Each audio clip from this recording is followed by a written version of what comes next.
Good morning, viewers. Our topic this morning is upper respiratory tract infection.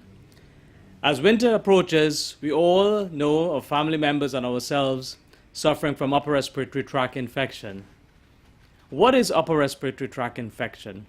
Upper respiratory tract infection involves infections of the upper respiratory tract, which includes our sinuses, our nostril, the back of the throat, the pharynx, the trachea, the larynx, and the lower respiratory tract involves the lungs. If we look at our diagram here, we can see where the frontal sinuses are located, the maxillary sinuses are located, the way they're actually connected by the nasolacrimal duct that drains the eyes into the nostril. All of this is connected through to the back of the throat, down to the trachea, and from there get into the lungs. Before getting into the lungs, you actually involve the larynx, and we can also develop laryngitis. We also can develop throat infections. But each one of these is a differential diagnosis, a diagnosis of its own and a disease process of its own. What I'll try and do is to break down the common ones that I see in my family practice on Liberty Avenue and see how best we can treat those at home even before seeing the doctor, and then to find out in the cases where we must see the doctor in order for us not to develop complications.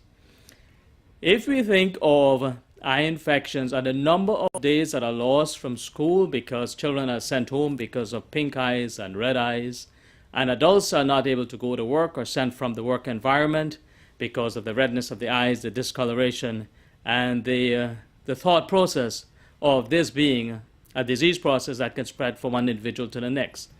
Albeit there's a lot of man hours lost, a lot of time spent back and forth with family that could have been spent otherwise if the disease process that involves the eyes were managed differently. What are some of the symptoms that we find when we have infections involving the eye? If we look at this diagram, we can see this is where the eye is located. But surrounding the eye are the sinuses and the nostrils, and all of us are aware of that. So any differential diagnosis to do with pink eyes or redness of the eyes or pain in the eyes or blurred vision must involve the differential diagnosis involving what is the eye made up of and the surrounding structures. Let us think about the eye itself as how it presents commonly with infections. Let's think of the red eye or the pink eye. That is usually a viral infection that involve the conjunctiva, which is the outer lining, that clear outer lining through which we are able to see clearly through. If that becomes infected, then the blood vessels become engorged, and hence we develop red eyes or pinkness of the eyes. That in itself is not an infective process per se. However, depending on what the etiology of it, what is causing it, and 90% of the cases of these are viral in origin, and they're viral infections that are contagious but are not going to damage the internal part of the eyes. The internal part of the eye includes just behind the conjunctiva, you have the iris, you have the opening of the iris that allows us to see through the lens, and then the internal fluid that's within the lens, and then the retina at the back of the eye. For kids, usually, it involves just the infection of the conjunctiva. Here again, it's a sequelae of the engorgement of the blood vessels treated easily by either eye drops, decongestant, and it goes away without any residual medical problems. In the younger adults, the similar process. In the younger adults, because of the refusal for wanting to treat early, or the child who basically rubs their eyes frequently, you introduce bacteria into the eye. So now a simple viral infection that actually involves the conjunctiva of the eye now becomes a bacterial conjunctivitis. Now that needs to be treated with an antibiotic. How do you then diagnose that this is not just viral in origin that can be settled with eye drops? Even though sent home from school, you need to be cleared to send back to school, or sent home from work, you need to be cleared to send back to work via a doctor's note, and it's a doctor who has to make that diagnosis. In the case of a bacterial infection, you need to present yourself to the physician for evaluation. And the way to diagnose the bacterial conjunctivitis is when you start to have yellow discharge coming from the eyes. The eyes are sticking together. They are unable to open, and you basically have to clear them in the mornings before. Here again, simply mucus discharge can give you those symptoms. But then it is difficult for you to make that diagnosis or to treat yourself. A simple antibiotic or an eye drop can take care of that quite easily. In the elderly, this becomes much more problematic, and hence the reason for the elderly to be treated quite early. In the case of a patient with glaucoma, the differential diagnosis is this an exacerbation of glaucoma that presents with the redness. In the case of a diabetic, now if you do get a bacterial conjunctivitis, is there an increased risk of developing an infection internally within the eyes? Here again, what is a simple infection involving just the outer lining of the eye now becomes an infection that is going to be involving the back of the eyes and the retina, which are basically what we need to be seeing. In a hypertensive patient, the redness of the eye could be an exacerbation of hypertension with the concomitant headaches and dizziness that it sometimes produces, as well as the blurred vision and photophobia, not being able to look at light, complicates the whole scenario. Hence, redness of the eyes, conjunctivitis, pink eyes, that also results in a tremendous loss of man hours and kid hours man hours at work and woman hours at work and kid hours could be something that's easily treated. If in doubt, consult your physician. Thank you very much, and looking forward to seeing you next time. Thank you.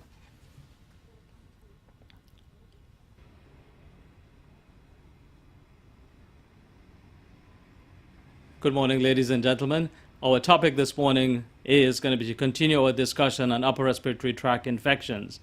This morning we'll focus on sinusitis, which is a very broad topic. But to narrow it down, we can actually point to where the sinuses are in the head.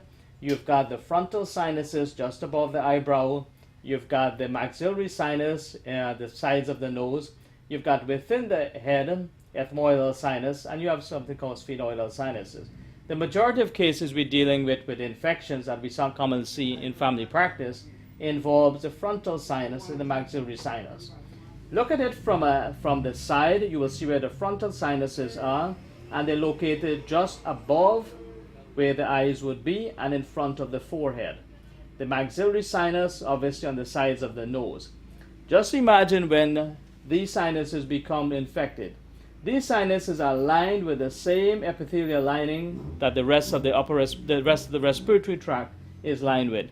Hence, when we get an infection involving the sinuses, it's usually the sinus, the nose, the larynx, the trachea, and the bronchus that gets involved if it's an upper and a lower.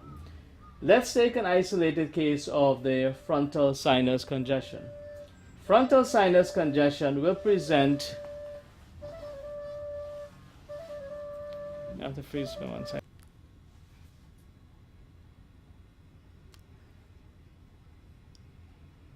Good morning, ladies and gentlemen. Our topic this morning is the continuation of a series we started called upper respiratory tract infection. Upper respiratory tract infection involves the sinuses.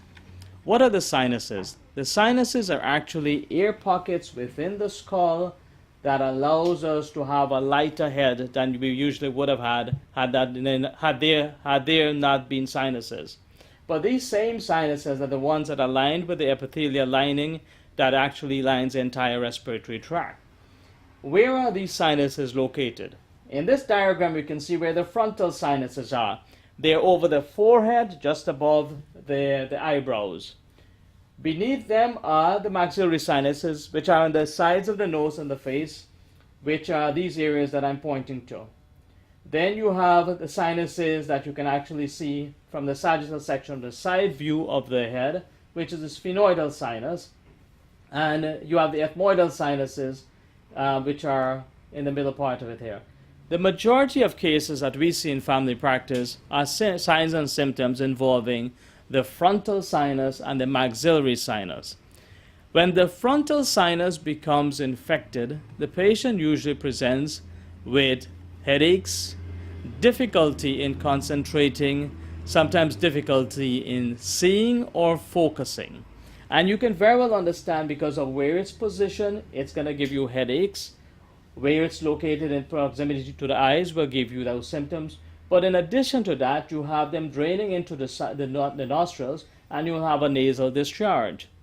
When they become infected, when they become inflamed, they're filled with fluid, hence the feeling of the heat sometimes that you feel, the fever you get out of it, the heat from the skin itself, the congestion within it, the feeling of this heaviness in your head.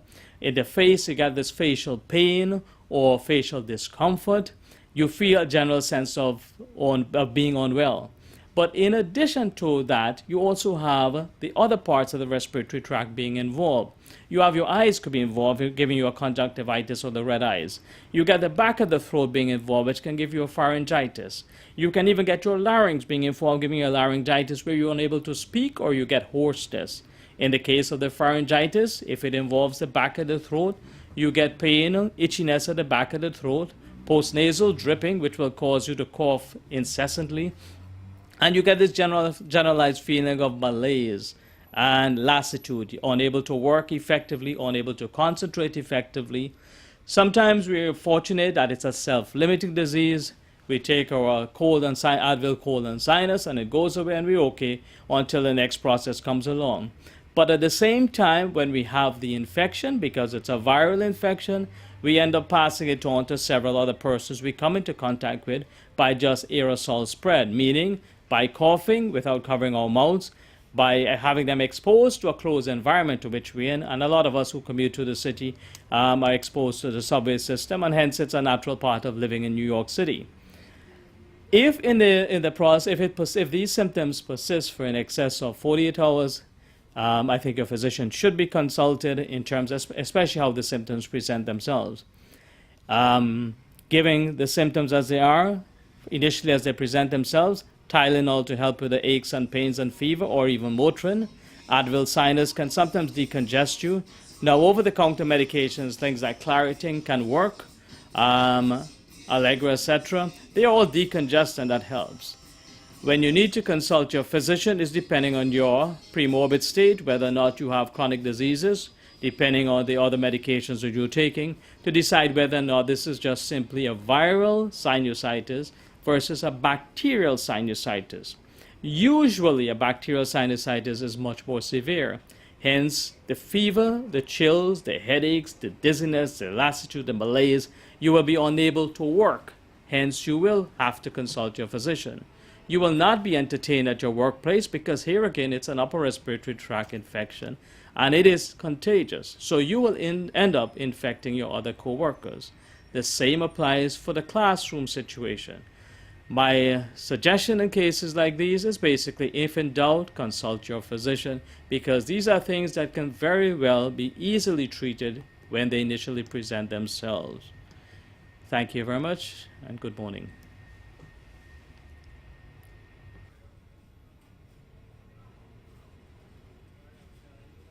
Good morning. We will continue a discussion on upper respiratory tract infection. We've covered disease processes involving the eyes, common disease processes, and the sinuses. This morning we'll try and concentrate on disease processes that involve the sinuses, the nostril, and the pharynx, or the back of the throat. And how do these present in patients? The most common presenting complaint of a patient is, I cannot breathe. The differential diagnosis here, it has to be made by the doctor. Is it the difficulty breathing is coming from the nose or the upper respiratory tract, which involves the nostril and the trachea, or is it from the lower respiratory tract involving the lungs? If we can concentrate on the upper respiratory tract and differentiate that my difficulty in breathing is coming from the nostrils, let us look and see what are we faced with in terms of the anatomy. How does it look like? In this diagram, we have the nose, which is, we all know, is divided by a septum, which is a bony part on the inner part and then becomes cartilage on the outside. But on both sides of the nostrils, we can look on this, what we call superior nasal conchae, the middle and the inferior nasal conchae. Most of us will be able to see the inferior nasal conchae from the nostril, the opening of the nostril, especially in cases in which they become inflamed and edematous, swollen, and also can develop little polyps within it, much more common in kids than in adults. In the process of an infection, what tends to happen is the concha themselves become swollen and edematous, hence creating difficulty in air getting through from the nostrils through the oropharynx into the trachea and hence into the lungs. So we're having this problem with difficulty breathing, but the lungs itself is clear. The issue we're dealing with is the upper respiratory tract with the nose. Here again, a simple method of just a nasal decongestant can relieve that problem. Also treating the associated sinusitis with a nasal decongestant, and also trying to treat the fevers and chills that can sometimes associated with either bacterial or a viral infection is adequate enough in the majority of cases. In some of us who have a deviated septum, it becomes more pronounced on one side and the other. But here again, the issue is not the simple nasal congestion that creates the problem. The problem is created by the patient who says, I cannot breathe. The parents or the adult taking care of an elderly person are unable to decide whether or not that difficulty breathing is coming from the upper respiratory tract, which is not as dangerous as if it's coming from the lower respiratory tract. And here again, it depends on the patient per se. In a young, healthy adult, difficulty breathing can be treated quite easily. Sometimes you can provide your own treatment at home, either in terms of the Vicks we use, sometimes the Limacol, the warm water itself, and sometimes that relieves it. But in the case in which you're unable to differentiate whether the difficulty breathing, especially in an elderly individual, it is important that you consult your doctor, especially if in fact that person were to have difficulty breathing, not only from the upper respiratory tract, but also from the lower respiratory tract. And here we are faced with problems that are much more sinister and much more dangerous, involving the heart and the lungs itself, that does present with difficulty breathing. In the uncomplicated case, at best, we can get away with simple nasal decongestion, something for the pain and fever, something for the chills, and within 48 to 72 hours, we would be okay. In the case of a complicated illness in which now it becomes bacterial in nature, obviously you have to be seen by a doctor and then decide, and then an antibiotic prescribed if needed. In the case of the elderly, then the differential diagnosis has to be made whether or not this also involves a lower respiratory tract, which then is much more dangerous because then we're dealing with things like bronchitis, pneumonia, or in the case of cardiac in origin that allows fluid to get into the lungs, like congestive heart failure. So the difficulty breathing as a result of nasal problems are not very difficult to treat, or even do not result in long-term sequelae. In the elderly, we are faced with a much more difficult presentation and treatment. Thank you very much. That's all for now.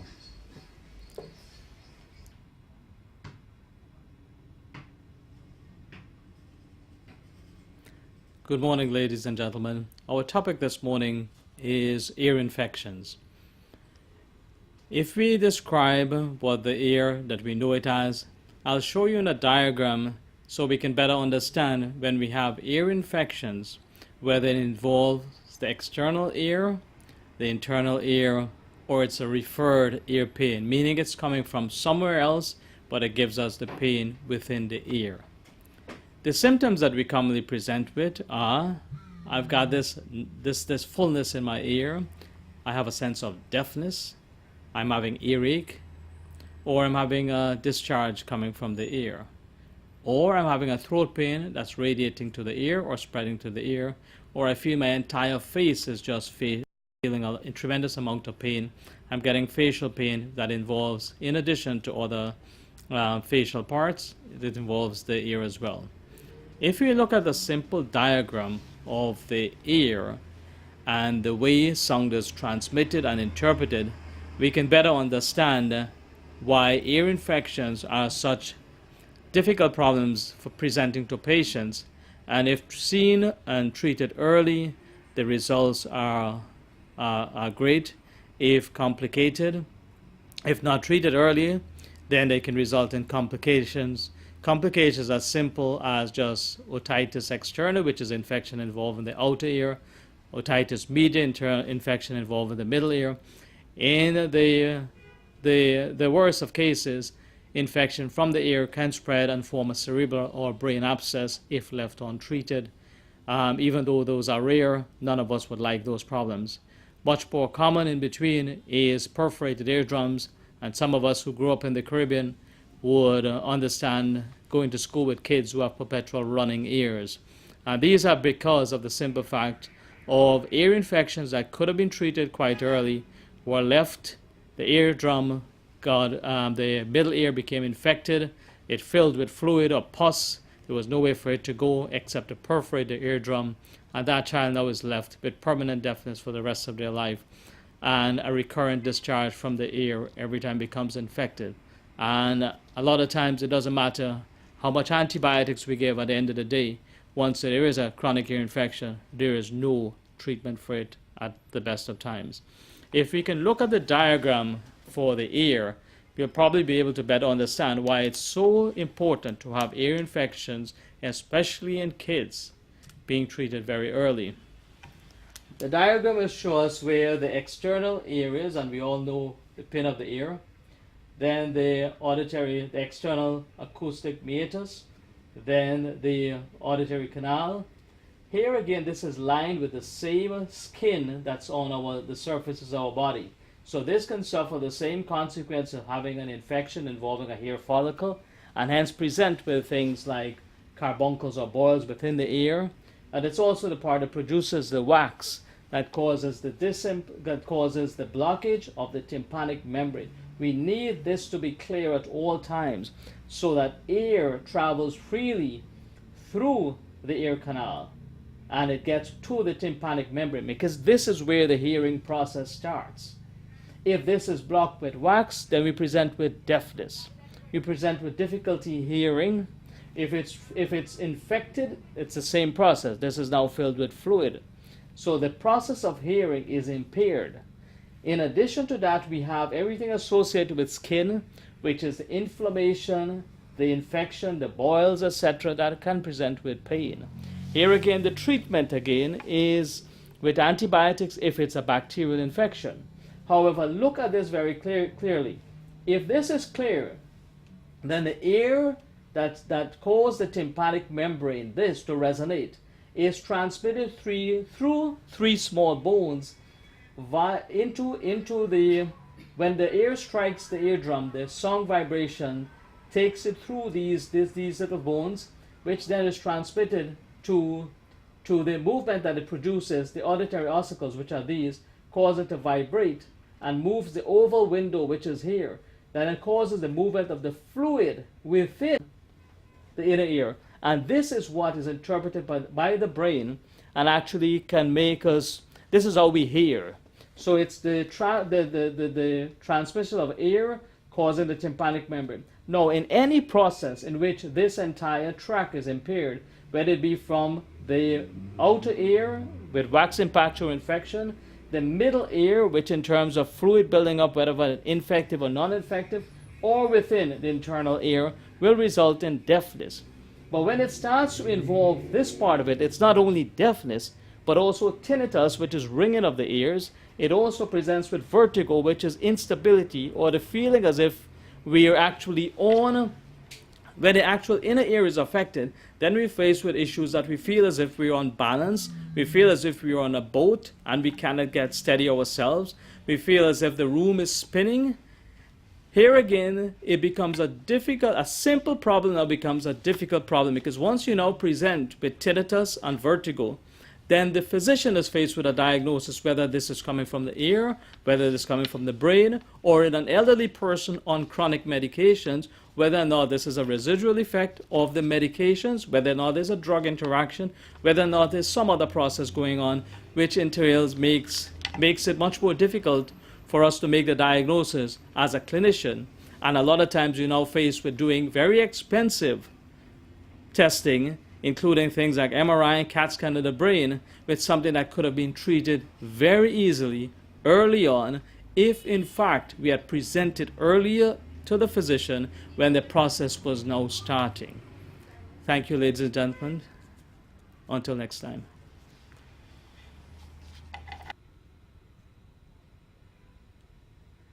Good morning, ladies and gentlemen. Our topic this morning is going to be disease processes involving the mouth. Most of us would have had at some point in time diseases involving the gum or the teeth, the back of the throat, the pharynx, the tongue, the oropharynx, and the larynx. The most common diseases to affect the gum is gingivitis, or inflammation involving the gum. At this diagram we can look at and see where the gum can be infected.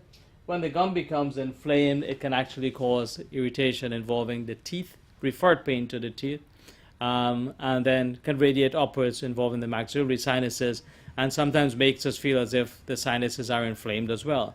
Here again, gingivitis, your dentist will probably be the better one to tell you, but it's easily treated.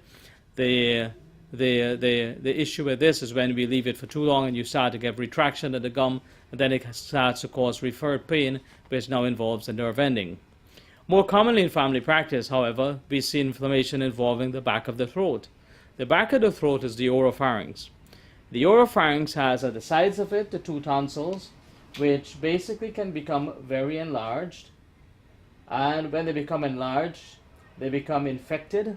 When they become infected, they can actually develop exudates or a whitish deposits at the back of which is evidence of bacterial contamination. In evidence where that is present, it needs to be treated by an antibiotic.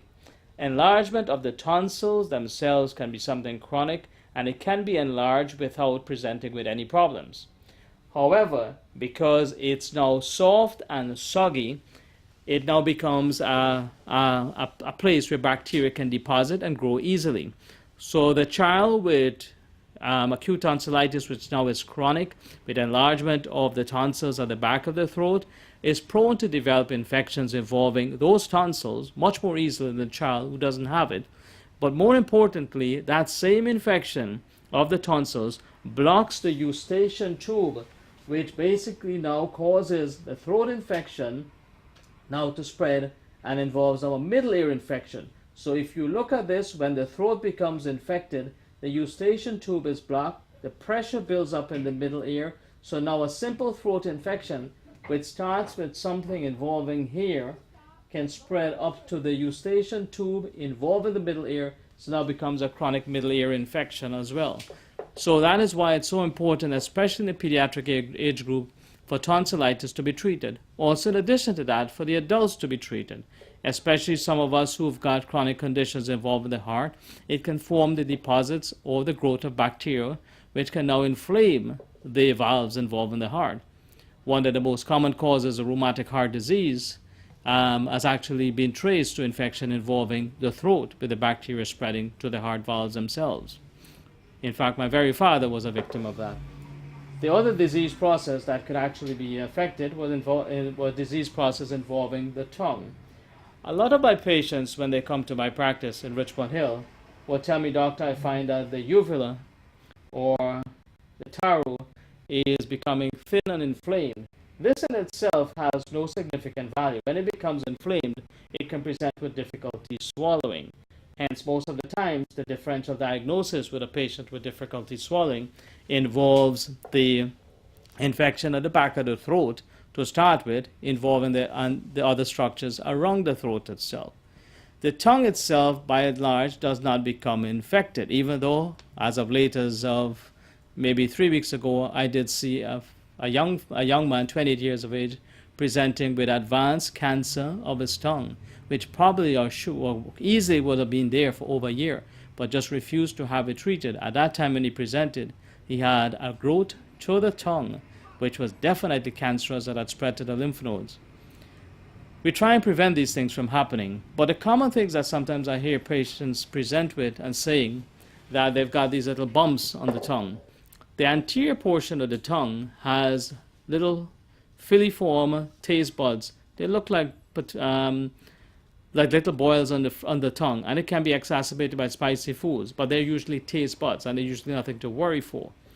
On the back portion of the posterior portion of the tongue, the taste buds are much more prominent. And many times patients present with and saying they feel that it's infected.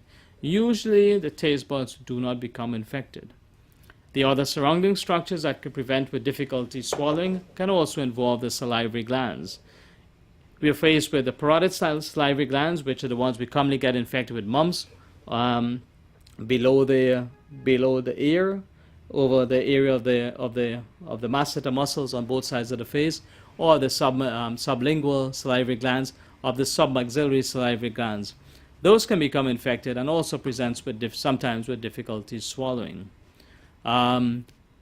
These infections, if they present in the oropharynx, can spread to the trachea, can also spread to the larynx. And if they involve the larynx, that's when they cause difficulty in terms of us speaking. We're losing our voice, we're unable to speak. And here again, if it's a bacterial laryngitis, it needs to be treated with an antibiotic.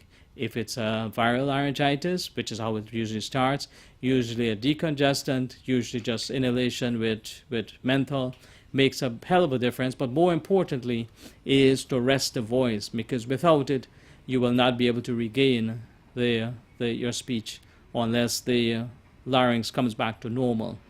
Thank you very much, ladies and gentlemen.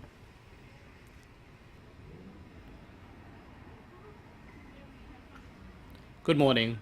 Our topic this morning is chronic lung diseases, lung infections, lower respiratory tract infections. Most of us would have had personally or had a family member have a lung infection.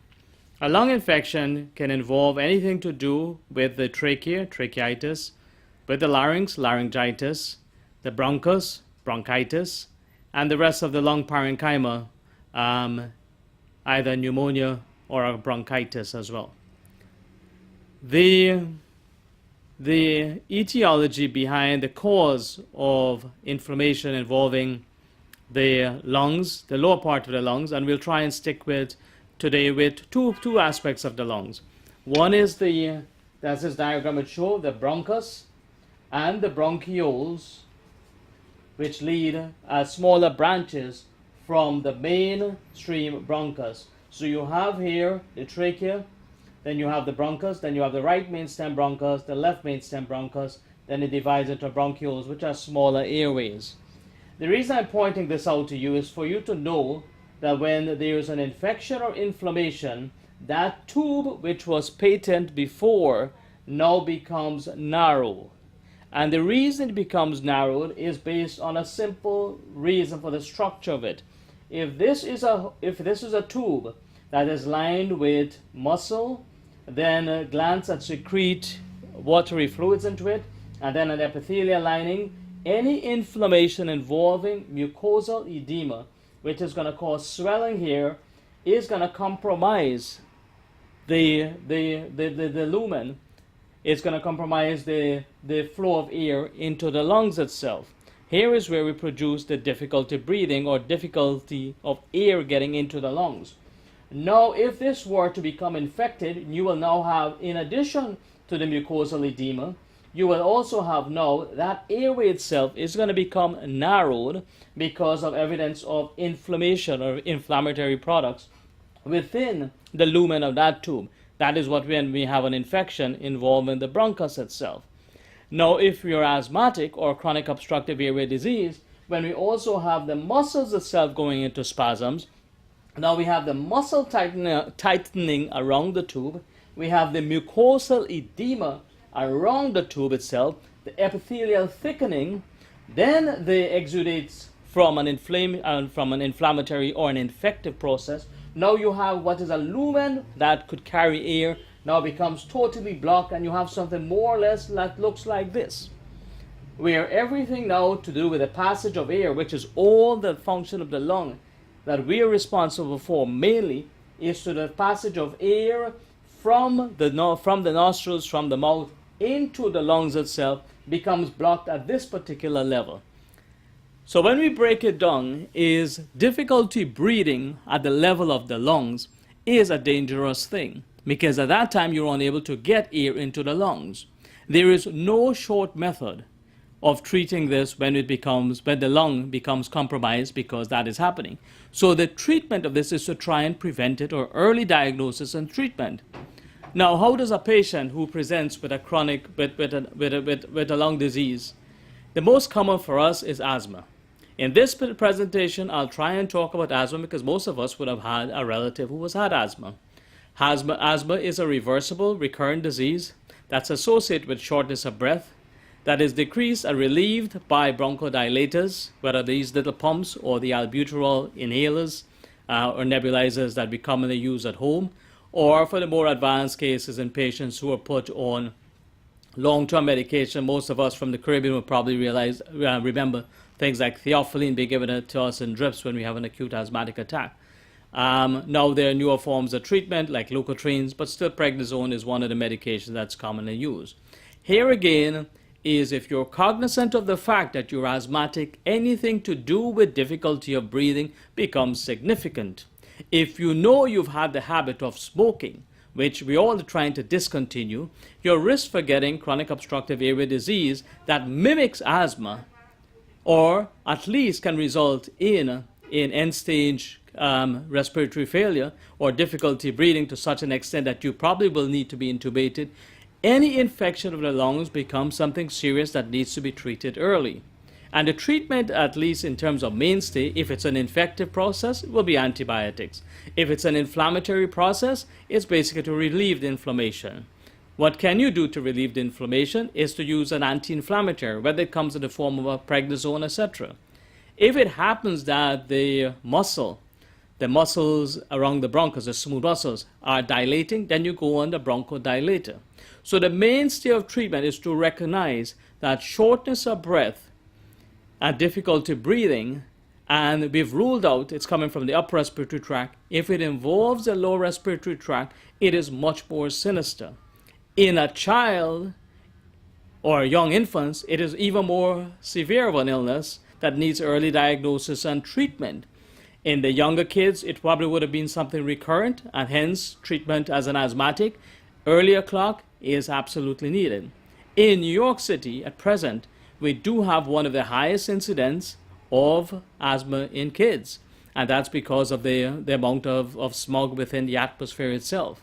In our elderly, difficulty breathing, the differential diagnosis here is it coming from the lung, and is it coming from the heart?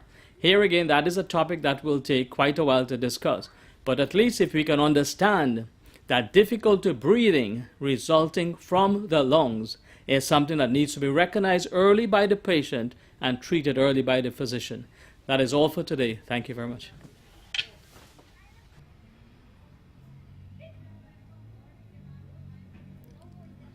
Good morning, viewers. Most of us would have heard or have had experience or had a relative experience either bronchitis or a pneumonia. Bronchitis or pneumonia they are spectrums of a disease process. If it occurs in the trachea, it becomes a tracheitis. In the bronchus, a bronchitis. For the most common cause of lower respiratory tract infection involves the bronchus, which is a bronchitis, the bronchus and the alveoli of the lungs through which we breathe, which is called a bronchopneumonia, and that involved the lung itself, a pneumonia. It's cut for me already. That's it.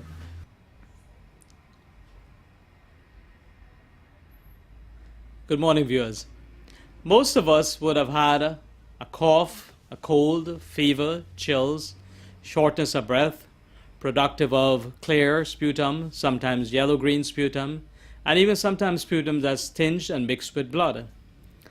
A lot of the times we present to our physician with these symptoms and we're told that something is wrong with the lungs. Sometimes we're told that it's serious, sometimes we're told it's not so serious. At times we're treated with antibiotics, at times we're not treated with antibiotics. So we need to understand what is the process involved in lung infections. Lung infections, as we know it, that most of us would have have experienced or had a relative that results in hospitalization, is a pneumonia. Yet we've also heard of cases of walking pneumonia where the patient is up and about and still has a pneumonia. So, in order to differentiate those who end up in hospitals, those who need early treatment, and those who cannot do without seeing their physician because of the symptoms. A cough, a cold, a fever, chills, productive of sputum, productive of yellow-green sputum that changes color, associated with shortness of breath, you should be seen by your physician. So for the diagnosis to be made, whether or not this is something that should be treated quite easily, early, in terms of medications for the infection or the inflammation involved in the lungs. At times, if it's a viral infection involving the bronchus and the alveoli, we do not need antibiotics, we need decongestants, or we may need a small course of steroids to take away the inflammation. We had discussed in an earlier program why is it so important that we get treatment early, because it compromises the airways and hence decreases the flow of air from the bronchus into the lungs, and hence there is no air getting into the bloodstream itself, and we have the difficulty breathing, we get having the shortness of breath, we're having the poor oxygenation, the heart doesn't get enough oxygen, and the rest of the body. The treatment of pneumonia depends on the cause of it. If it's a viral pneumonia, there's no need for an antibiotic. But most often, when the patient presents to the physician with a cough, cold, fever, chills, productive of yellow-green sputum associated with fevers and chill, that's definitely bacterial in origin, so much so that it has to be treated treated immediately with antibiotics, anti-inflammatories, also something for the productive cough, which is the most irritating thing that keeps the family up all night, and the wives complain or the husbands complain. But the real crux of it is that early treatment of a pneumonia, of a bronchitis, can prevent the sequelae of a bronchopneumonia or a pneumonia per se. Just when the real rationale, once you start to have fevers and chills, it means that the infection has now passed from the lungs into the bloodstream. In that case, we need to be treated with antibiotics. Sometimes you hear the patient complain and say to you, I've got to use the covers, and then I've got to take off the covers. I get these fevers, I get the chills, I'm sweating all over. That definitely needs to be treated by your physician. In the rare cases, we've made diagnosis saying it's a viral or a bacterial bronchitis, only to find out that there's another cause. Could it be a chronic obstructive airway disease from another process? Sarcoidosis can present like that. Tuberculosis can present like that.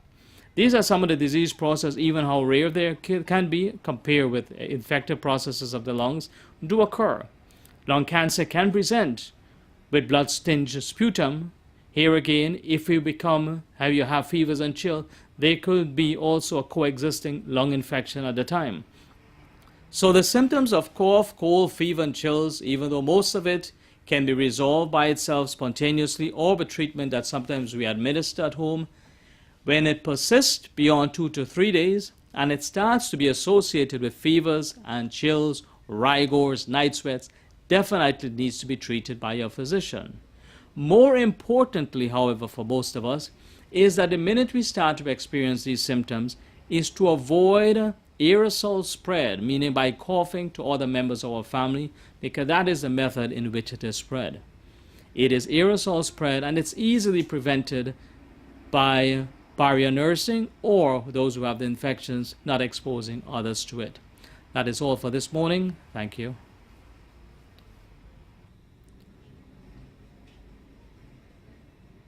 Good morning. Today's discussion will be focused on, Doctor, why are you ordering a cardiac evaluation when I'm presenting with headaches and dizziness? Why are you ordering a cardiac evaluation if I'm only having numbness of my fingers? If I'm having vague discomfort in my chest, I'm having feelings of gastroesophageal reflux or heartburn, I'm having stomach cramps, and you're ordering a heart test.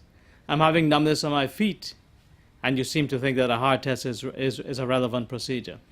Here again, we need to understand what is going on in terms of the anatomy. Everything that has to do with the blood supply going either to the brain, going either to the distal extremities of our hands or our legs or the other body parts, is all coming from the strength of the heart. If the strength of the heart is good enough to force the blood, then it means that if it's a vascular problem, that it has to be related to the peripheral outflow. In this diagram, we'll try and look at the heart and then look at where the blood supply go and try and relate some of the symptoms that a decrease in blood supply produces. If we look at where on this diagram where the heart is, definitely this is the heart, but enlarged obviously is the different chambers of the heart with the left ventricle, the right ventricle, atrium, etc. and the aorta. The aorta is this big blood vessel, but this big blood vessel has one main stem, then two on this side. On the right hand side of it, it sends a blood vessel going all the way to the brain on the right side of the brain. On the left side, it has two different branches, one that directly comes off the aorta and goes right up to the brain, and one that goes on to the arm itself. Let's imagine that the heart is pumping enough blood, and you're still complaining of headaches and dizziness, you're unable to focus, you're having memory loss, etc. We need to find out, is the integrity of the blood vessel compromised in any way to decrease the blood flow to the brain? If the brain is what is controlling for us the symptoms of concentration or ability to remember stuff, if the blood supply is being compromised, that is something that can be fixed. If we are going for surgery as an elder person and we have a narrowing of this blood vessel, which is a carotid artery that goes to the brain, we can actually cause you to have a stroke on the table if you're not cleared that this blood vessel, the carotid artery, is going to the brain is okay. In that case, just doing a carotid Doppler is good enough, and you actually can see the blood flow and see if there's any narrowing. To check the integrity and the function of the heart, an echocardiogram will show you exactly what is going on in terms of the thickness of the walls of the heart, but much more importantly is the ejection fraction, or the amount of blood that's being pumped out of the heart every time it beats. Just imagine the same blood vessel, the same heart is pumping the blood through the aorta, and it's going to the rest of the extremities. If as a chronic smoker you come and say, "Doctor, I'm having numbness of my fingers," I will first of all try and evaluate whether or not your distal extremities is compromised in terms of peripheral vascular disease, which is very common in smokers. It produces tingling sensation in the tips of the fingers, numbness, blue tinging, discoloration, and sometimes even pain. The issue with this is that it's not only peripheral vascular disease as a result of smoking. Rheumatoid arthritis can cause the same symptoms and other rarer forms of peripheral vascular disease. Here again, the evaluation of this is done by an arteriogram, but first of all, you have to document where is the obstruction to the blood flow. When we look at this, in addition to that, the aorta, as it descends downwards, supplies the kidney. When it's supplying the kidney, if there is an aneurysm or a dilatation or an enlargement involving this blood vessel, it will reduce the blood supply to the kidneys. Chronic hypertension will decrease the blood supply. Diabetes per se will decrease the blood supply to it and also cause kidney disease. It can actually, when you actually evaluate in terms of a sonogram, you can see whether or not the kidneys are shrunken in size. You can see whether or not they're actually enlarged, or you can see whether or not there's any evidence of kidney disease as such. You can also be able to check the width and thickness of the aorta, the descending aorta, and also have a chance to really evaluate the iliacs as they come off, that supplies the blood supply to the leg. Here we face with issues involving leg extremities, and these symptoms can be anything to do with, I'm having cramps in the legs, I'm having pain when I walk a particular distance called claudication distance, I'm having restless leg syndrome, I'm having pain and numbness in the legs when I walk for more than a block, and it's getting even worse. I'm having numbness at the tips of the toes. Here again, it's not only the blood vessels that need to be evaluated, the nerve endings need to be evaluated as well. But these are diagnoses that can be made by a history and a physical, but they can be confirmed by laboratory testing, of which checking the integrity of the blood vessel and the nerves is of utmost significance in terms of diagnosis and diagnosing accurately and being able to treat. A lot of times when you have carriers that have to pay insurances, they need to be able to have proof that there is definite evidence of a disease process before expensive medications are being paid for. In the event of these tests being extremely expensive, sometimes the physician has to be the one who has to relate it to the insurance carrier that there's a need for this to be done for the patients. So I'm asking you that basically when you present with symptoms and your physician suggests to you that a test may be needed, is not to totally ignore it, but to let him discuss with you and tell you exactly what is it that this test is going to do for you, as a patient, and how can it assist you in either diagnosis or treatment. That is all for today. Thank you very much.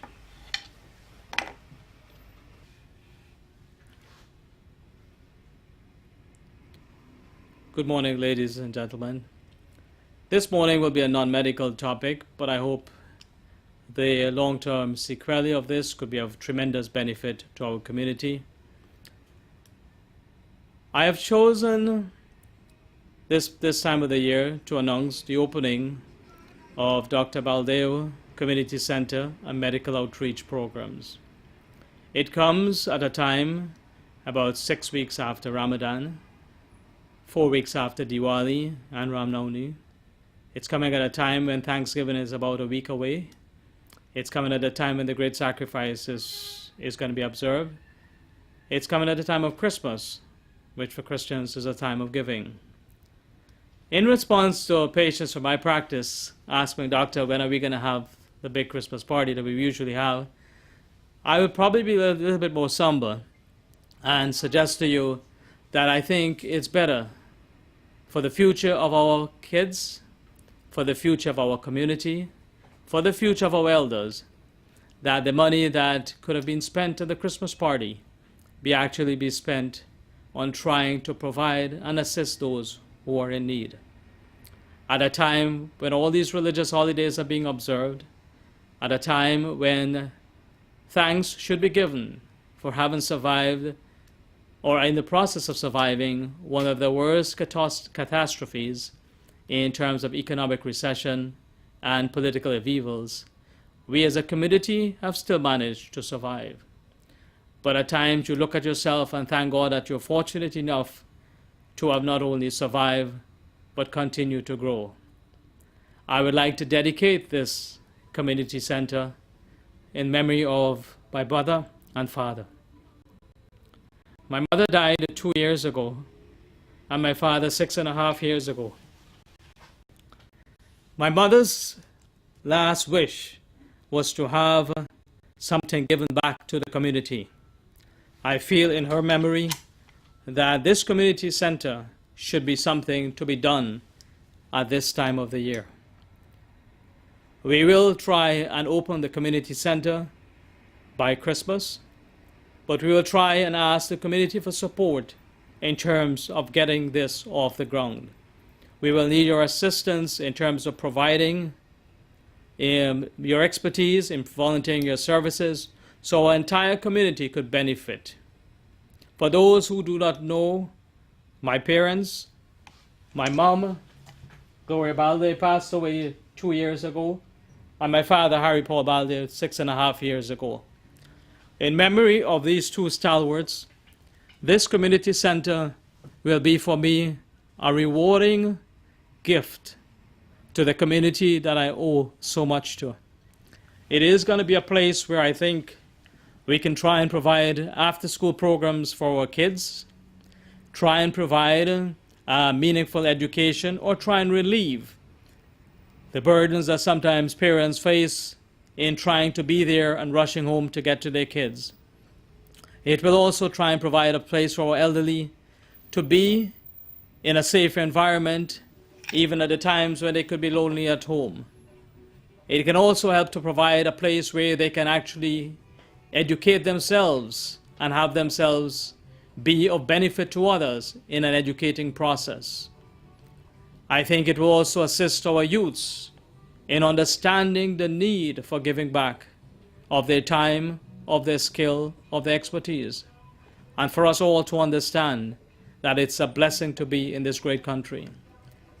We hope that this community center, which is going to be located on 113 Liberty Avenue above the Apna Bazaar grocery store, is going to provide a space where all religions, whether we be Muslims, Hindus, Christian, Buddhists, will be able to find a place that we can actually have a program of giving, whether it be of education, of a religious education, or to give back in terms of material stuff, in terms of clothing and food for those less fortunate.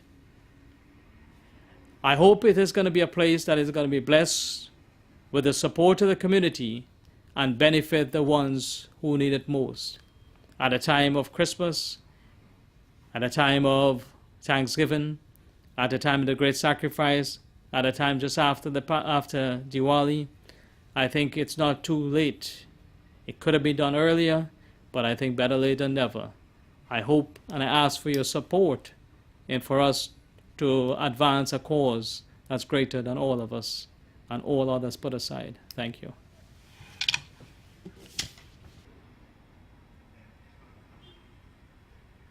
Good morning, viewers. This morning's topic will be healthcare reform and its effect on us as citizens, residents of the United States, and the long-term effect on the budgetary management of our country and the long-term effect of taking care of our kids in the public school and taking care of our elderly parents in the nursing homes. Most of us would have seen a tremendous amount written and spoken about healthcare reform in the media. In fact, the newspapers and the TV stations are inundated with information as to different viewpoints on healthcare reform. My viewpoint here is limited to what my thought process is, and it has no affiliation to any political purpose, or does it in any way try to align or malign a position which I think, having been in the healthcare system for over 20 years, I think I can speak a little bit on the things that I think will benefit our community, our patients in general, and our state, New York State at large, if they were just to be implemented or even on a limited basis. But in order for us to understand the magnitude of a situation called healthcare reform, there seems to be an increasing bill of over 14 trillion. I, for this day, cannot understand or quantify what that number means. But when you look at it in terms of the amount of money spent in terms of governing this country or taking care of the expenditures of this country, when your health care bill is literally a third or between 25 to 33% of your GDP, then you're in problems, because healthcare should not be taking up that amount of expenditure of a country's system. We should be in a position where we can provide, whether we call it universal health care or give it another name, provide health care for all the citizens and residents of this country. So at the end of the day, we are not spending money on necessarily taking care of things that could be treated at much less expense. Here we're talking on not only quality of care, we're talking quantities that we spend on sometimes limited quality of care. The physician aspect is one aspect that I know very well because I've spent my life in this particular industry. The issue about the physician's role in the increasing expenditure of healthcare is a limited one. Physician's salary may be greater than compared with the average population, but here again, it's not for me to decide what the benefits should be. But I think that's not where the greatest expenditure or the increasing expenditure in our healthcare system is going. It has to do with spending that sometimes we think could have be better spent by actually evaluating the situation and circumstance before deciding to spend it. For instance, a large part of our Medicare expenditure, and Medicare is insurance that our parents would have when they reach the age of 65. The most money spent for Medicare expenditure, which accounts for a large portion of this great bill that's going out there of unnecessary spending, come towards the terminal part of our lives, when our parents are being admitted to the hospital for critical care, a great portion of that expenditure could be decided upon whether or not quality of life, even how we decide to spend it, is not spent uselessly and for the wrong reason. If we know there's going to be a recovery and a worthwhile life after, let us at least be prepared to spend that. If we know it's not going to be, let us be prepared to take the steps necessary to spend that money elsewhere in terms of systems, whether it be vaccination programs, whether it be school programs that benefit education. That money could be better spent for the younger generation rather than spending it of the older generation, which sometimes is not money that is going to be contributing to the improvement of our population at large that could provide for the economy as well. In addition to that, a lot of expenditures are spent on motorized vehicles for elderly. All of us cannot make the decision based on saying that this money is wasted, because all of us have relatives who will benefit one way or the other from these systems. But at the same time, the increasing expenditure, the politicians need to have it in perspective. Where is the greatest amount of money being spent on the least return? And return, in a sense, does not mean the productivity of that individual, because a lot of us who will enjoy Medicare would have contributed to this country tremendously. But is it better to spend money on preventative health care to prevent our population from getting a heart attack and spend $1,000 per year on that person, as opposed to spending $60,000 getting a coronary artery bypass graft, getting admitted to a hospital, or getting a procedure that very well could have been prevented for a percentage of the cost? So here it's a matter of evaluating what is it we need in terms, we need to decrease the expenditure, we need to improve our health care, but at the same time, we need to be cognizant that there's some things in medicine that are business and something that can be done for the benefit of the patient. I ask you to stay tuned to your politicians, make sure that the work done by Congress and the politicians in our neighborhood that have assisted in this, that have voted for this, that we are on board with saying that we are aware of what's happening and keeping abreast with it. Thank you, and hope you find it interesting to listen to see what it is that we can do to decrease the expenditure, the healthcare expenditure of this country. Let's not ignore it. Let's not put it aside. Let us not predicate on a viewpoint before we know what it is about. Let us listen to all the viewpoints. But I think providing